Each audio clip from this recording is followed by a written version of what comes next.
Hi! Let's eat lunch! At eto na po ang na-prepare ko sa lunch.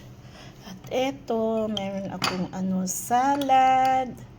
Kailangan i-garnish siya ng Ito po ay made of lemon.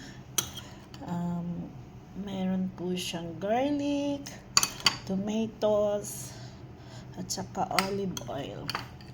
Ito na rin ang i-garnish ko sa aking salad. Ayan. So, i-garnish lang po natin siya. Tapos, kakain na tayo.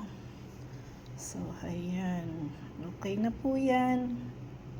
So, let's start eating.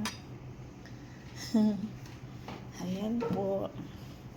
Garnish ko na siya. Okay.